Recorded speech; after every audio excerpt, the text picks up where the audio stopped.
Welcome to our second video in the Get Hired series. In this video, we'll be sharing with you some winning tips that will help you get hired.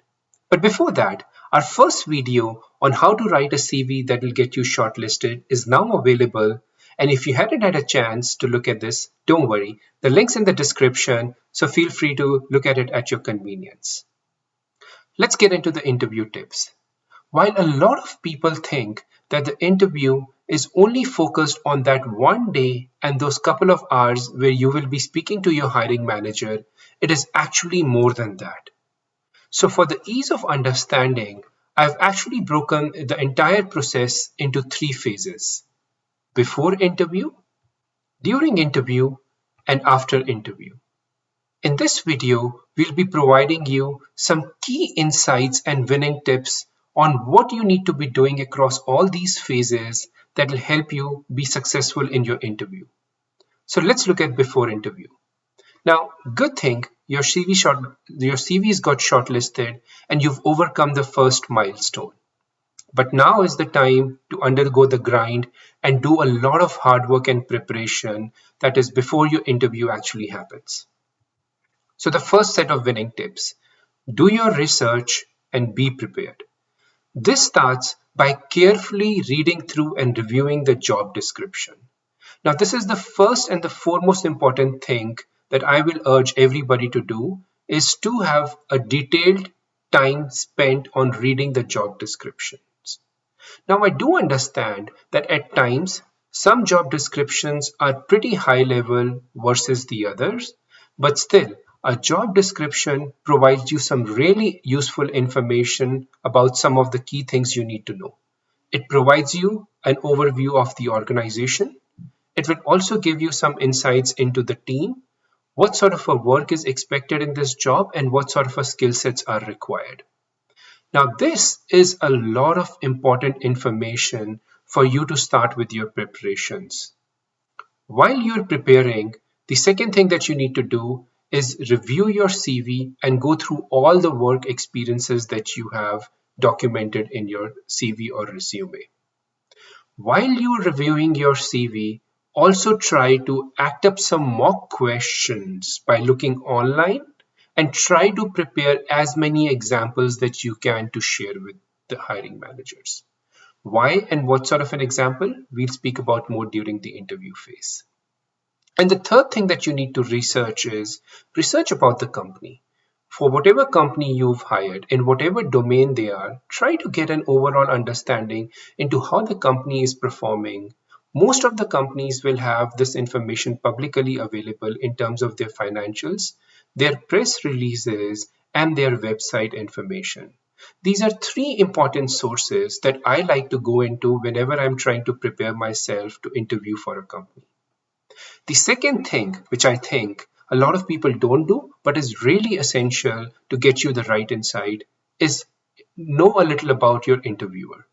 It's always a good practice to know the name of your interviewer before in hand and try to research about them. This could be done by looking them up on their LinkedIn or their social profiles, which will help you give an understanding on the type of work that that person has done and help you give a little about their mindset and thought process before you get prepared to answer questions from them.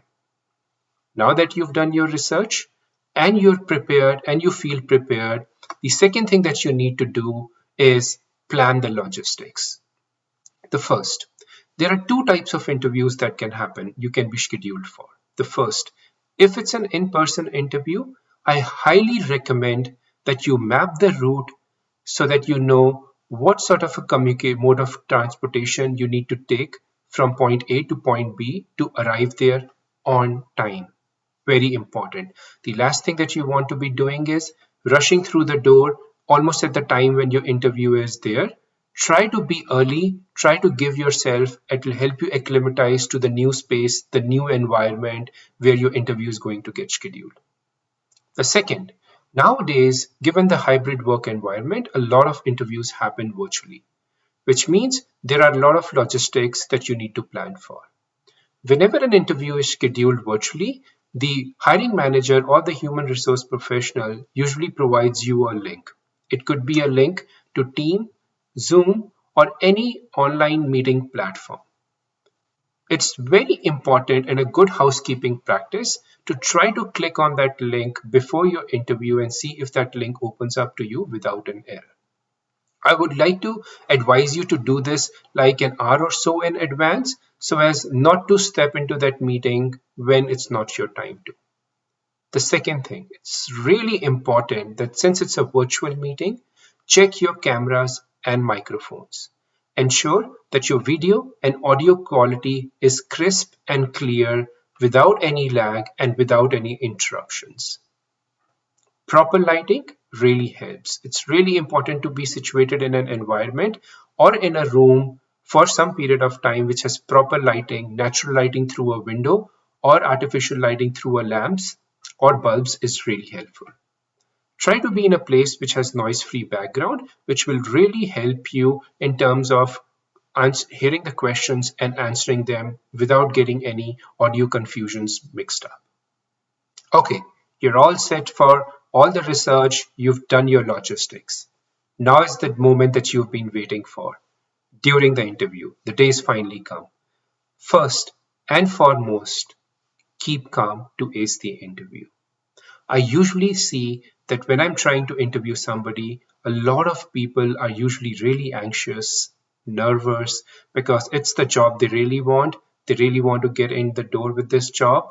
But the first thing that you need to do is be gentle on yourself. Don't be too harsh on yourself. Everything you've done so far has brought you to this moment. So the last thing that you want is some sort of an anxiousness or curiosity try to come in the way of you performing your best. The first thing I would request you to do is to keep your calm by shutting down any external thoughts. What I try to do, I try to meditate, which could be done as simple as taking very silent, deep breaths.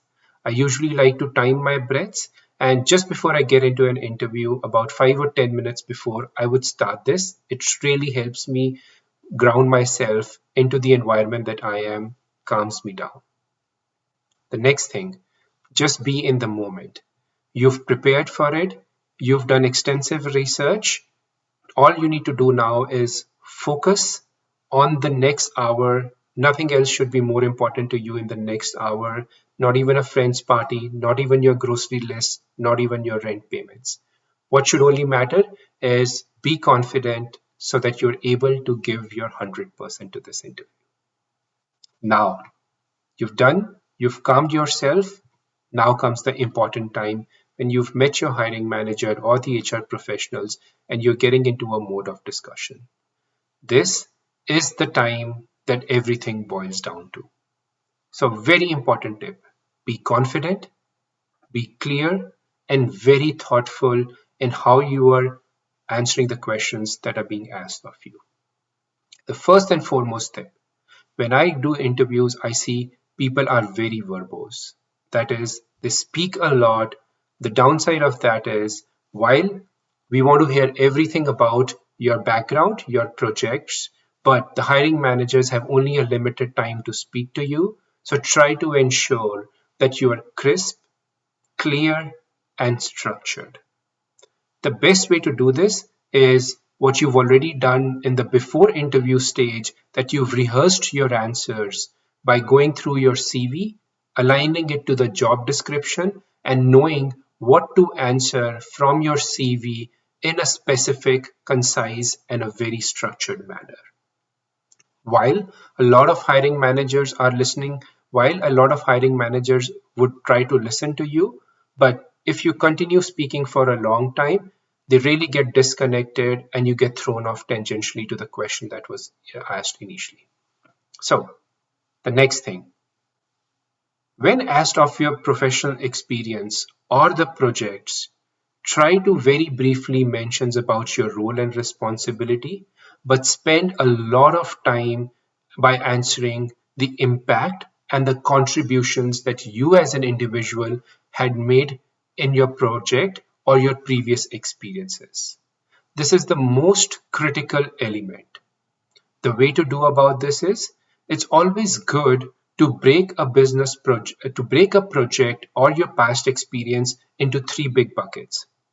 While explaining your project, try to break it down into what is the business problem that you were solving, what is the approach that you took, why you took that approach, and finally, what was the recommendations that you made to the business, or what is the contribution that it had. By structuring your answers and your work experience into these three categories will really help you outshine out of the candidates that are applying for the same position. This will not only help you explain your role better, but even the hiring manager will get a very clear and in-depth understanding of the type of professional experience that you have and the level of details both on the business and on the hands-on sides that you bring to the table. Third, the only thing that I will ask you to speak about a lot is examples. There is no undermining into how important the examples are, right? Try to provide an example to every scenario that you speak of. Why provide examples? Providing examples is an insight to the hiring manager that you've done the work yourself, you understand the roles that you've been given and the project that you worked with, and it also brings some sort of practicality to the theory of the words that we have been using in our interviews. So again, just to wrap it up real quickly, while you're answering your questions, be crisp, clear, and structured. Focus on the impact and contribution by structuring your project work into business problem, approach you took, and the recommendations and outcomes. And finally, give lots and lots of example to help everybody understand the type of work that you've done. And lastly, ask questions. It is not wrong, and do not stop yourself from asking questions to the hiring manager. It is really important that while you've done your research by reading the job description, learning about the company and the interviewer, there is a lot more information that you get when you're speaking to person face to face or face to face. So it's always a good question to have some questions prepared and ask them to get more clarity. You can get clarity about the organization, how your team is structured, what role you would be expected to play, and what are the expectations from the hiring manager. So these are all very relevant and valid questions. A rule of thumb is try to limit yourself to 2 or 3 top questions. This is where your preparation stage comes before the interview.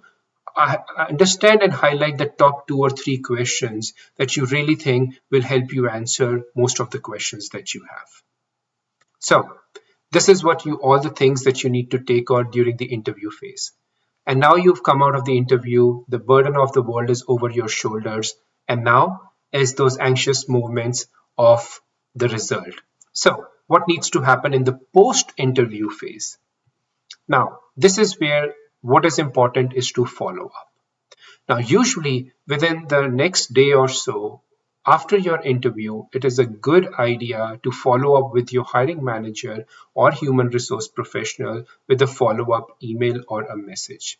This email should not be a long one, should only be mentioning your gratitude or thankfulness for having the opportunity to select for this role and interview for this role, and appreciating the time and the interaction that you've had.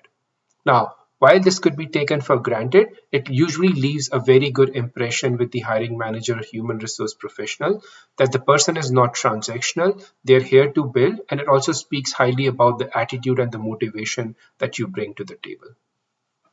The second thing, in some instances, something that's really impressed me, what the candidates have done, is they've provided further clarifications or details to some of the questions which they thought they were not able to answer very well in that 1 hour or 45 minutes or interview that we had with them. So if you are doing that, my suggestion would be try to follow up point number 1, which is your follow-up email with the answer, but the answer should not be long enough and it should be more thoughtful, right? There is nothing wrong in telling the hiring manager that while you answered this, you think there is more to your answer, and this is what your entire thought process and logic looks like. If anything, this only gets highly appreciated by the person who you've spoken to and will help you win some brownie points in there. The third thing, Easy said than done. Be patient to know the outcome. While it is very easy for us to start counting the hours on the ticking clock after we've exited the interview room, but please bear in mind that interview and hiring the person is a very thoughtful, meticulous, and a time-consuming process. It's not only you, but a lot of candidates that get spoken to. And even from a hiring manager perspective, hiring is one of the things they're doing in addition to their day job. Also, the process of hiring requires a lot of internal alignment with the leadership and stakeholders. So it is so much more to the hiring process. So be patient. However, it is also necessary that while you're asking your questions during the interview phase, one of the questions could be, what is the time process that the hiring manager thinks that this role will be filled with? So try to give yourself that much time with some sort of a buffer, which means if the person has said that it will take them about 3 to 4 weeks, try to wait for about 5 weeks and then have a very subtle follow up with the hiring manager.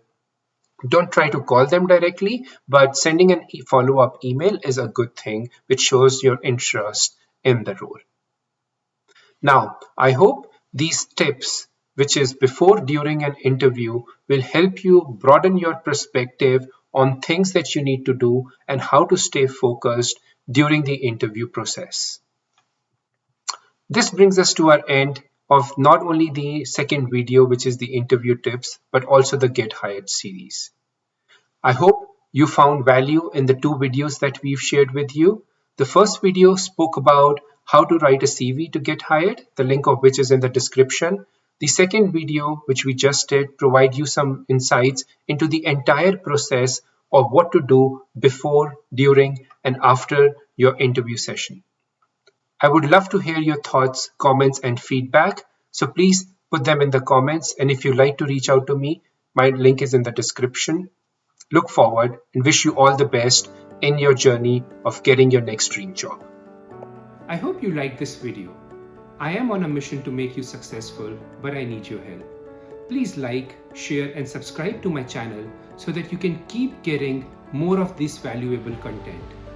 If you are a professional looking to progress in your career, I have some really important winning tips to share with you from my experience.